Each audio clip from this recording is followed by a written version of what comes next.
Right now, we are at a decision-making point and very close to a recession. And I'm worried about something worse than a recession if this isn't handled well. We have something that's much more profound. We have a breaking down of the monetary order. It's going to be very severe, an international conflict in a way that is highly disruptive to the world economy and could even be a military conflict. Where you store it is in those assets that benefit rather than suffer from the reduced value of money and the buying of it. Do you own Bitcoin, Ray? Ray Dalio 是全球最大避险基金桥水基金的创办人，管理超过1000亿美元。最厉害的是，成功预测2007年的次贷危机。正当同行亏损19%时，桥水基金反赚了14%。就在这周 ，Ray Dalio 再次对全球发出警告，认为全球正面临前所未有的挑战：美国债务危机、地缘政治风险、贫富差距扩大等5大危机，将引发大规模的经济动荡，甚至可能导致全球战争。我们该如何保护自己的财富？这段访谈短短3天，吸引超过243万次观看。面对即将到来的金融风暴，许多人已经开始布局。你准备好了吗？嗨，我是 Emma， 带你在币圈趋势中打造属于自己的被动收入。在我们开始前，可以请你帮个忙吗？ YouTube 后台显示有60%的观众还没订阅频道。如果你喜欢我们的影片，免费支持我们的方式就是点下订阅按钮，每周日都能收到币圈最新的消息，更不会错过任何的财富密码哟。谢谢。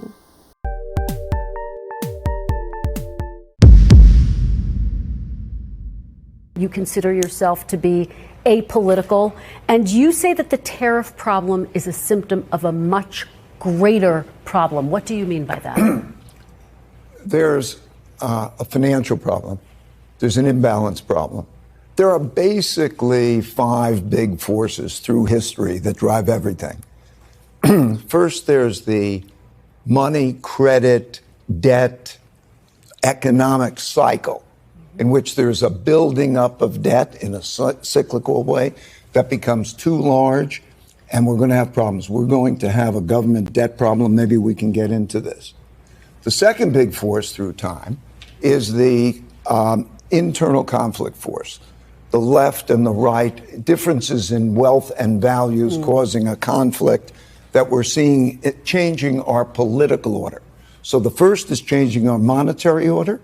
The second is changing our political order internally.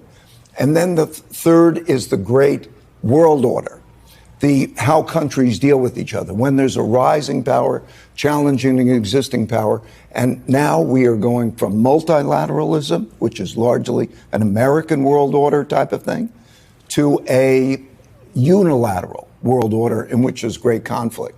And the other 2 factors all through history have been acts of nature, droughts, floods, and pandemics. And number 4 is technology changing. And how they are coming together are the main forces behind this. For example, there can't be imbalances anymore in that environment. Do you think that President Trump's tariffs are exacerbating what you are describing, this complicated mix of challenges that the world is facing? I think it's just a function of how well they're handled. You know, it's a reality that it's a desire to bring in tax revenue from that. It's a reality that we would like to build manufacturing and jobs here. This is a reality. That's how that's done, whether that's done in a practical way, whether that's done in a stable way, whether that's done with quality negotiations in which that's a mutual problem, or whether that's done in a chaotic and disruptive way that produces great conflict, makes all the difference in the world. Based on what you're seeing right now, do you think that these tariffs are being carried out in a practical way or a chaotic way? I think we'll see. So far, very disruptive. Right? And so we don't know what the numbers are. But that could be part of a process, right? It depends where we are at the end of the 90 days. Because what was put there is like throwing rocks into the production system. And those impacts would be enormous in terms of the efficiency of the whole world, great cost. Do you think it is likely that the United States will dip into a recession because of President Trump's tariffs? I think that right now we are at a decision-making point and very close to a recession. And I'm worried about something worse than a recession if this isn't handled well. A recession is 2 negative quarters of GDP, and whether it goes slightly there, we always have those things. We have something that's much more profound. We have a breaking down of the monetary order. We are going to change the monetary order because we cannot spend the amounts of money, so we have that problem. And when we talk about the dollar and we talk about tariffs, we have that. We are having profound changes in our domestic order, how ruling is existing, and we're having profound changes in the world order. Such times are very much like the 1930s. I've studied history, and this repeats over and over again. So if you take tariffs, if you take debt, if you take the rising power challenging the existing power, if you take those factors and look at the factors, those changes in the orders, the systems, are very, very disruptive. How that's handled could produce something that is much worse than a recession, or it could be handled well. Let's take the debt situation. Yeah. I'm sorry, go ahead. Well, very quickly, because I want to be very specific about what you mean. You're saying worse than recession.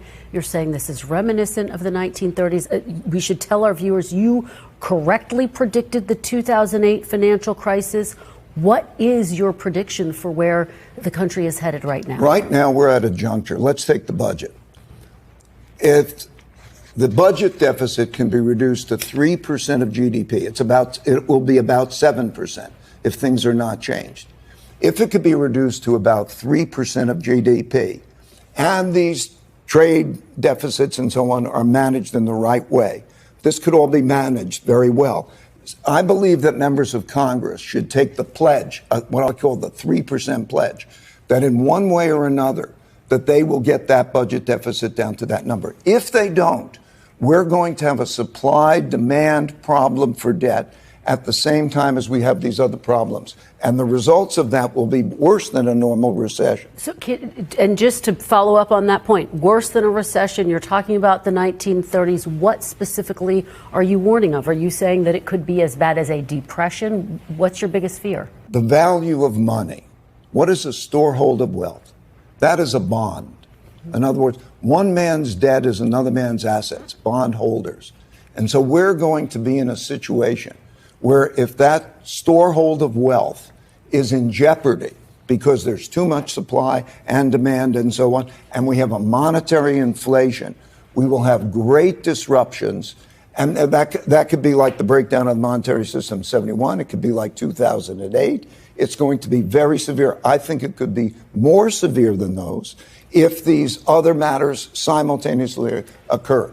Imagine if we have a downturn politically and an international conflict. What's worst case scenario that you're warning of? To be very specific, to put it into terms people can understand. Very specific, the value of money, internal conflict, that is not the normal democracy as we know it, and international conflict in a way that is highly disruptive to the world economy and could even be a military conflict, just as these breakdowns have occurred before. You know, we have a new order that began in 1945, a new monetary order and a new geopolitical order. And these go in cycles that can be measured. And I worry about the breakdown of that kind of an order, particularly since it doesn't need to happen, because there are certain things that could be done in which this is better, a better restructuring of these debts and actions. 你知道吗？美国今年光是利息支出就超过1兆，但收入却只有5兆。等于每收4元就要拿1元来还利息，这已经不是投资问题了，而是货币体系是否会崩坏的问题。特别 Ray Dalio 在研究历史中发现，每个主权货币的寿命大约是80到100年，而美元霸权正好处于80年，也就是泡沫准备破裂的阶段。1920年，美国经历了信贷扩张和投机热潮，导致债务水平过高。当泡沫破裂时，引发了严重的经济衰退，导致1930年的经济大萧条。这是20世纪全球最严重的经济衰退，促使各国政府采取干预措施。1945年，第二次世界大战结束后，美国主导建立布列顿森林体系，用黄金支持美元，美元再支撑全球货币。1971年，随着美国债务和贸易赤字不断增加，所以美国总统尼克森宣布暂停美元和黄金的兑换，金本位制度崩溃，世界走向浮动汇率，货币开始大贬值，对全球经济埋下一个未爆弹。2008年，美国房市和金融衍生品泡沫爆发次贷危机，全球股市暴跌，经济衰退，中央银行疯狂印钞救市，美元系统从1945撑到现在刚好80年。如果你还在相信政府会永远兑现承诺，还认为钱放银行最安全，那真的要抬头看看美国总统川普今年做了些什么。川普上任后做了3件大事：一、创立美国政府效率部 （Department of Government Efficiency）， 简称 DOGE， 经马斯克主导来削减政府支出，即便引发全美反弹，仍坚持做。为什么？因为政府没钱啦，能省则省。2、向全球课征关税。为什么川普要冒着经济衰退、股价暴跌的风险，仍坚持课税？因为政府没钱啦，想办法增加收入。3、海湖庄园协议，预计推出100年期零利息国债，因为美国可能付不出美债的利息，所以现在要与各国进行债务协商，要求盟友购买100年零利息的新债券，减少美国的支出。这就像是上班族小 A 之前使用信用卡过度消费，但渐渐的发现自己每个月赚的已经快缴不起卡费，要变成卡奴了，所以检视信用卡账单，将没在看的 Netflix 取消，减少支出，开始兼差跑 Uber， 多增加一些收入，并且和银行进行债务协商，想要降低利率。So then where you store it is in those assets that benefit rather than suffer from the reduced value of money and the buying of it. So, and obviously you look at money and what is an international money. That is why gold is in it. And then there's a question of, Bitcoin or others are a conversation. We can digress into that. But it can be, ideally, it's international, it's mobile. Ideally, it's relatively private. So it's relatively secure because in history, there's the value part of it, and then there's the confiscation part of it too, in some fashion or another. That confiscation can easily take the form of taxing on holding it. Right. For example, one of the problems with real estate, besides the fact that it doesn't move, so it's not internationally, you can't use it internationally, is it is a readily taxable asset. It's there.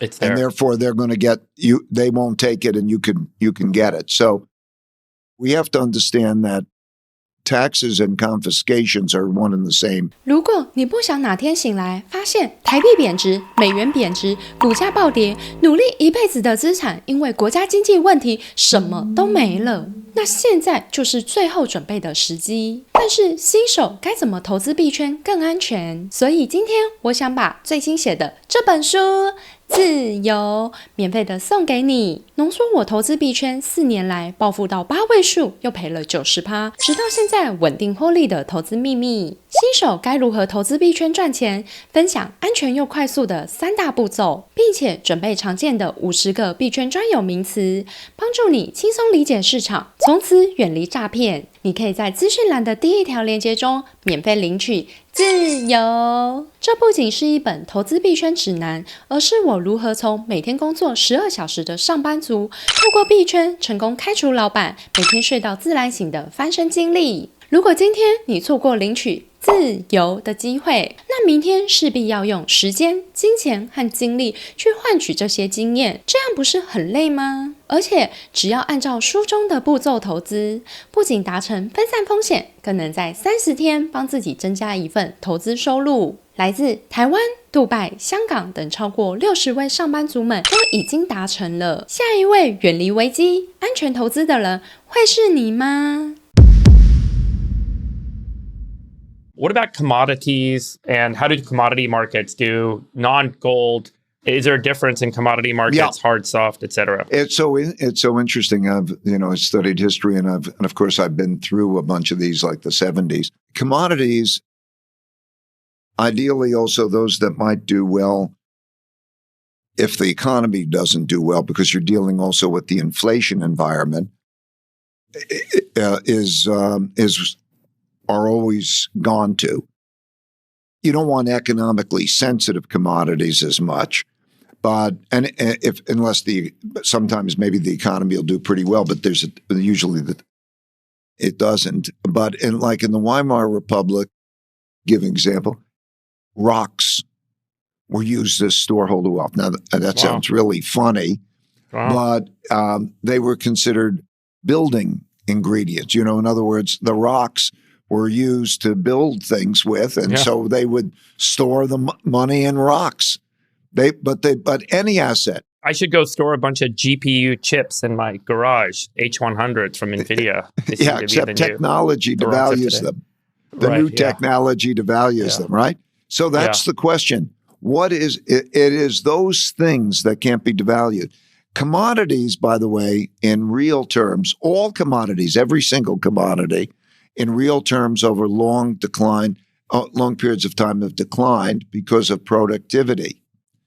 Yeah. Well, every commodity and has declined in real terms because of productivity. So you would like productivity producing assets that cannot be taxed, can move around from place to place.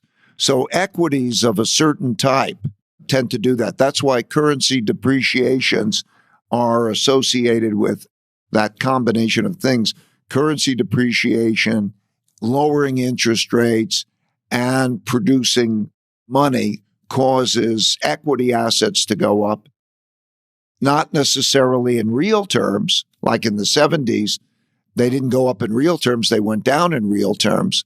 But it is those kinds of storeholds of wealth that can't be taxed as easily, that benefit from inflation rather than not.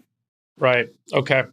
The purest play is gold because gold can be transferred between countries. It's used by central banks as a reserve. So central banks will go to it. They are going to it. Right. They'll hold it. It can be private. Right. More so than crypto. Crypto is very easily taxed. In other words, but the government knows where it is and who's doing what and so on. And it's also an effective asset to tax, but it has, benefits too. It was very interesting when we had negative rates. I was with a group of the central bankers in a discussion of how negative they can have rates. And they described that they can have negative rates only to the extent that there's not enough capacity for paper money to be stored. So they estimated, it was funny actually, that they could have over a short period of time up to 400 basis points negative rates. That's crazy. Because there wasn't enough. They calculated how much vault storage space there was. And then they calculated that they would produce more vault storage space because it would be profitable to do that. And then they said, and the good thing is we can tax it.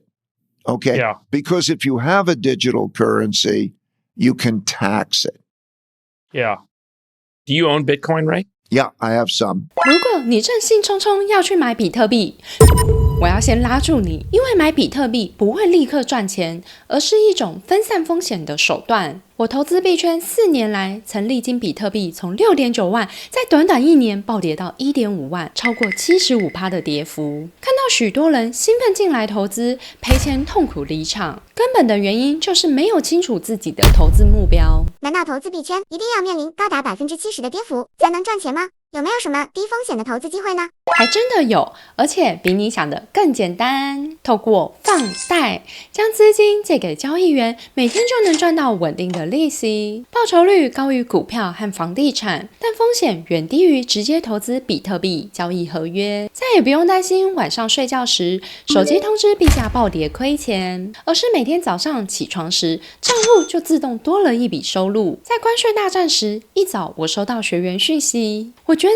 好险我有做一些放贷，不然我这一波就完蛋了。所以不论你目前是投资美元、债券、股票、房地产或加密货币，如果加上放贷，不仅能降低风险，更能让自己在这次的金融风暴中持续获利，晚上不就能睡得更安稳吗？去年我还受邀到香港分享币圈投资经历，希望能避免新手再犯下我过去的错误，不用走弯路就能在币圈投资赚钱，过上每天睡到自然醒的生活。所以我准备了一个免费教学影片，分享自己是如何从什么都不懂的币圈韭菜，到现在成功打造一份稳定安心的被动收入。你可以在资讯栏的第2条链接中找到。按照影片步骤，只要30天就能达成分散风险，在币圈安心赚钱。说不定明年的你会非常感谢现在的自己。你觉得川普能解决这次的危机吗？美元会泡沫化吗？ A. 美元将崩溃，一文不值。 B. 美元将再次伟大，称霸全球。欢迎在底下留言分享你的看法。我是 Emma， 还会继续分享关于币圈投资被动收入的经验，记得按赞、订阅、开启旁边的小铃铛，并打开全部，